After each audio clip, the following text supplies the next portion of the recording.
সৌজন্যে মুখ্যমন্ত্রী মমতা বন্দ্যোপাধ্যায় আর কিছুক্ষণের মধ্যেই এই জরুরি বৈঠক শুরু করতে চলেছেন। উদ্ভূত যে পরিস্থিতি, অর্থাৎ যেভাবে গ্যাসের আকাল দেখা দিয়েছে, এই অবস্থায় সংকট কিভাবে মেটানো যায় তার খোঁজ করতেই আজকের এই বৈঠক, যা কিছুক্ষণের মধ্যেই শুরু হবে। অবশ্যই নজর থাকবে এই বৈঠকের দিকে। বৈঠক ইতিমধ্যেই শুরু হয়েছে। আর যুদ্ধের এই আঁচ যেভাবে মানুষের হেসেলে গিয়ে পড়েছে এবং কলকাতা থেকে জেলা সর্বত্র দেখা যাচ্ছে একই পরিস্থিতি। এলপিজি নিয়ে ক্রমশই উদ্বেগ বাড়ছে। গ্যাস মিলছে না, ডিস্ট্রিবিউটারদের অফিসের সামনে দেখা যাচ্ছে লম্বা লাইন এবং অনলাইনেও রান্নার গ্যাসের বুকিং এর ক্ষেত্রে সমস্যা দেখা দিচ্ছে। অস্বাভাবিক হারে বুকিং বাড়ায় সার্ভারেও বিভ্রাট।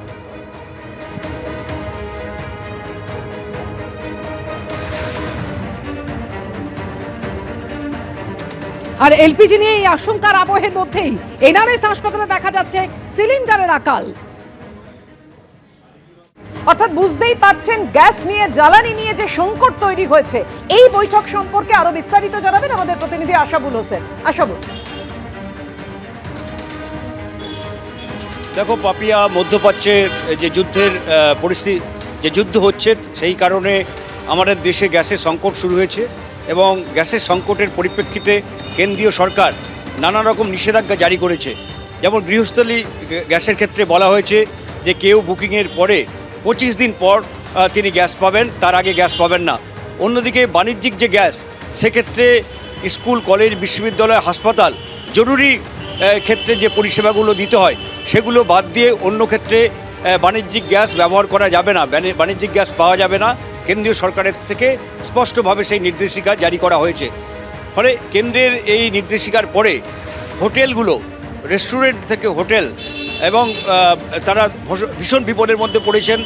বহু লোকের কর্ম চলে যাওয়ার, কাজ চলে যাওয়ার আশঙ্কা দেখা দিয়েছে এবং পর্যটন শিল্প বড় ধরনের প্রভাব পড়তে পারে।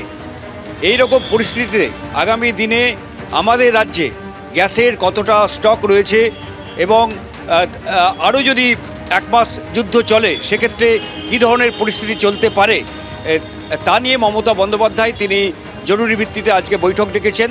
বৈঠক ইতিমধ্যেই শুরু হয়ে গেছে সৌজন্যে, এবং এই বৈঠকে মুখ্য সচিব ছাড়াও রাজ্য প্রশাসনের উচ্চপদস্থ কর্তারা থাকবেন।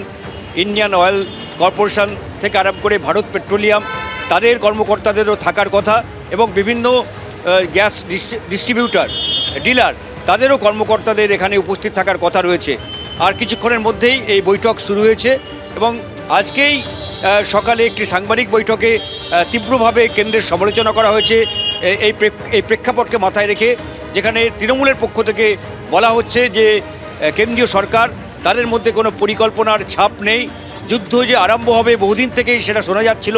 সেই পরিপ্রেক্ষিতে তারা আগাম কোনো সতর্কতামূলক ব্যবস্থা বা আগাম কোনো পরিকল্পনা করেনি এবং সেই কারণেই আজকে সাধারণ মানুষকে তাদের একটা ভীষণ বিপদের মধ্যে পড়তে হচ্ছে। এমনকি বহু জায়গায়, বিশেষ করে হোটেল, পর্যটন ব্যবসা, ছোট ছোট রেস্টুরেন্ট, তাদের অবস্থা একেবারে সংকটজনক এবং সেখানে তাদের রান্নার কোনো ব্যবস্থা করা যাচ্ছে না। ফলে এই সমস্ত প্রতিষ্ঠানের সঙ্গে যারা যুক্ত রয়েছে তাদের চাকরি, তাদের কাজ চলে যাওয়ার আশঙ্কা দেখা দিয়েছে।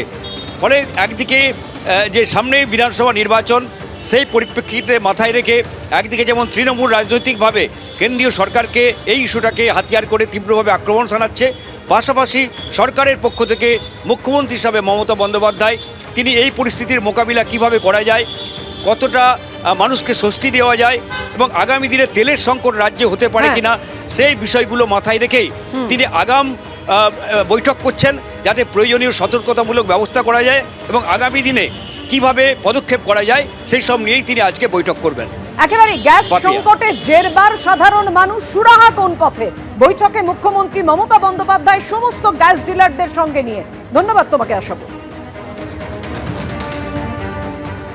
এই মুহূর্তে আমরা এনআরএস মেডিকেল কলেজের যে সেন্ট্রাল কিচেন সেখানে রয়েছি এবং দেখতে পাচ্ছি এখানে যারা রয়েছেন, এখানে 2 রকমের সিলিন্ডার রাখা হয়েছে।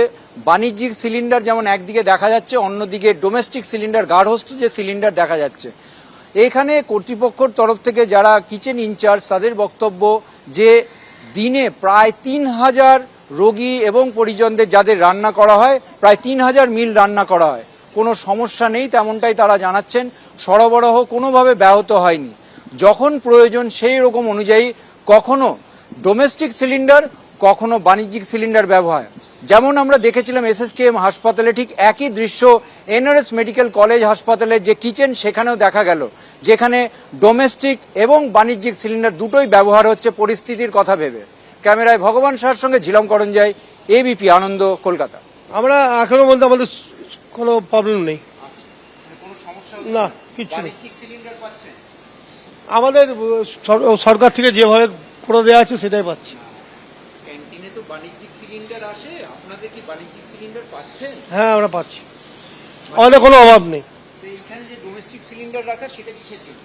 ডোমেস্টিক সিলিন্ডারও মাঝে মধ্যে লাগে, ওই জন্য আছে, দুরকমই হয়। তো মানে যোগান মোটামুটি আপনাদের এখানে ঠিকঠাক আছে, হ্যাঁ। আপনার কোনো সমস্যা নেই? কোনো সমস্যা নেই। কত রান্না হয় এখানে মোটামুটি? মানে 1500 করে হচ্ছে 3 বেলা, ব্রেকফাস্ট, লাঞ্চ, ডিনার। এবিপি আনন্দ, এগিয়ে থাকে, এগিয়ে রাখে।